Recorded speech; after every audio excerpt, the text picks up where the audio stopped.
Mas vamos falar da carta aberta. Enquanto você prepara seu texto de carta aberta de parabéns para o Reinaldo Azevedo pelo prêmio, outra tem repercutido na imprensa do advogado Antônio Carlos de Almeida Castro.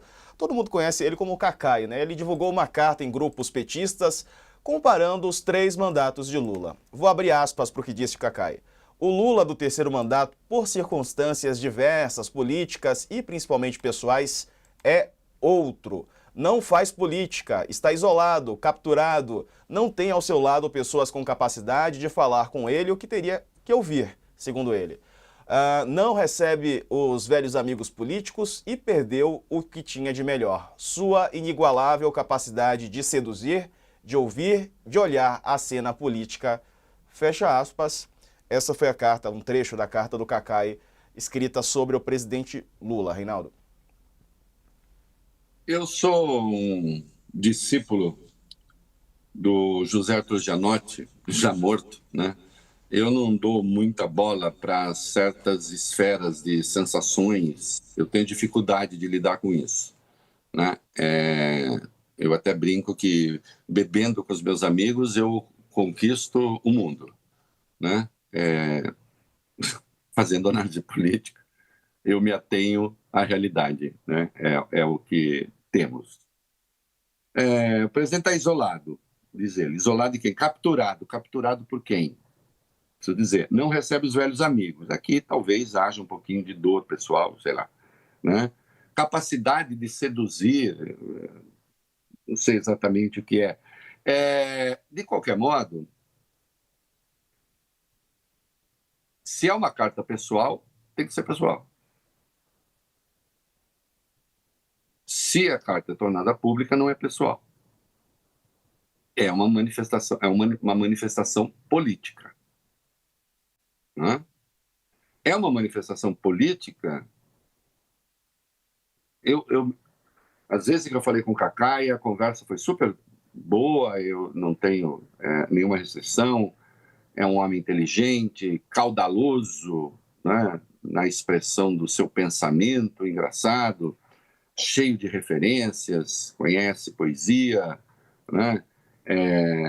É sempre um papo muito agradável, né?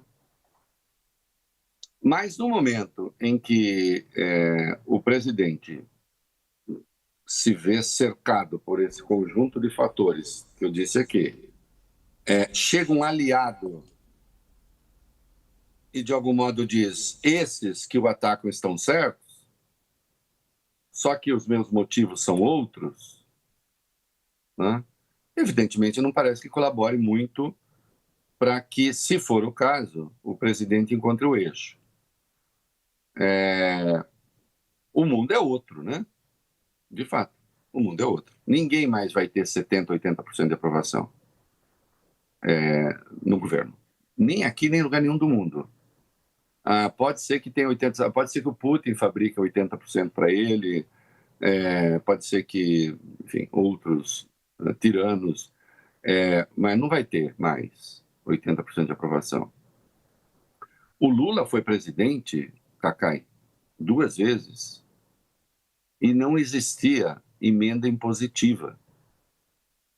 Veja, eu só tenho um caminho para analisar a política, é isso. Esfera de sensações não me interessa. Eu quero fatos. As emendas impositivas individuais começam em 2015, no governo Dilma, quando ela já estava fraca. E ela cai no ano seguinte. Depois vem as emendas de bancada impositivas, 2019, quando Bolsonaro faz acordo com o Centrão. Né? Centrão que eles atacaram durante a campanha. Se gritar, pega Centrão, não fica um, meu irmão, General Heleno. No encontro do PL.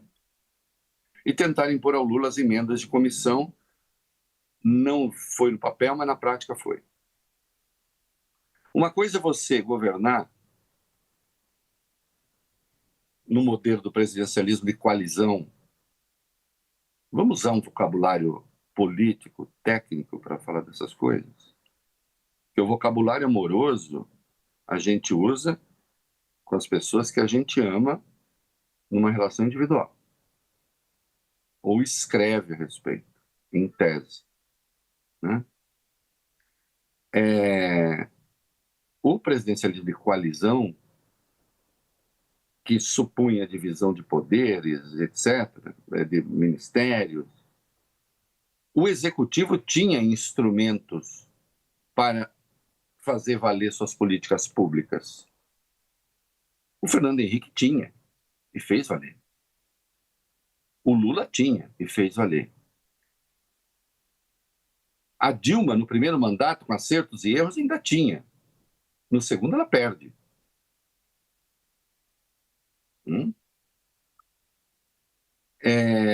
O Temer já não tinha. Tentaram derrubar o Temer 2 vezes. E isso custou muito caro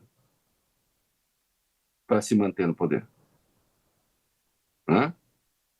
Com o Ministério Público igualmente responsável. O mesmo responsável que derrubou a Dilma, tentou derrubar o Temer também. Quando se fabricavam as candidaturas da Lava Jato. O Bolsonaro ficou refém. E hoje o Lula...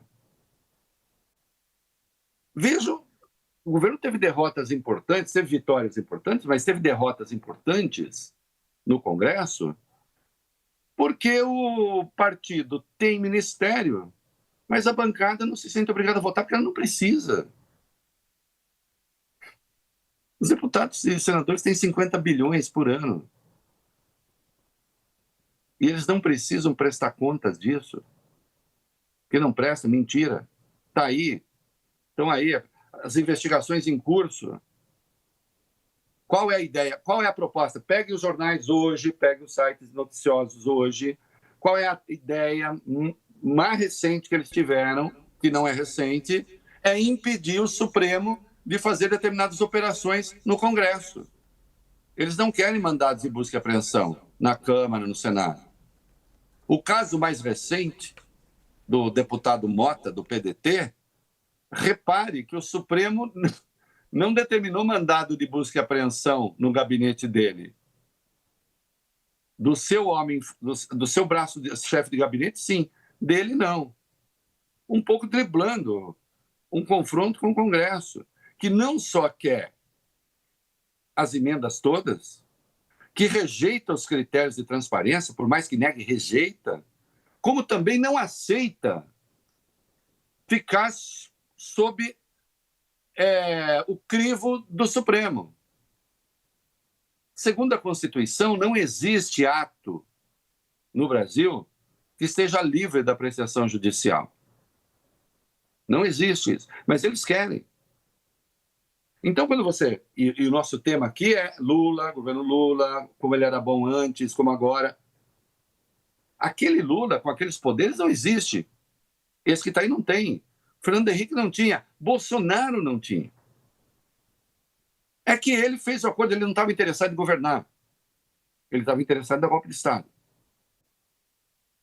E quando ele propunha coisas ao Congresso, a um Congresso reacionário, ele propunha coisas reacionárias a um Congresso reacionário. Muitas passavam. O Lula propõe algumas coisas progressistas a um Congresso reacionário, muitas não passam. E qual é o instrumento de pressão que ele tem? Diminuiu barbaramente. Então, as circunstâncias hoje são outras. Lula governou, as redes sociais eram incipientes. Um escândalo, falso escândalo, como o do Pix, não se construía com facilidade. Não, aliás, era impossível daquele modo. Então, vamos começar a pensar. Nada disso que você está falando faz o Lula sair do buraco. Não, mas eu não sou marqueteiro do Lula, eu não sou politicólogo do Lula, eu não sou pensador do Lula, eu não sei como é que tira do buraco. Meu papel não é esse.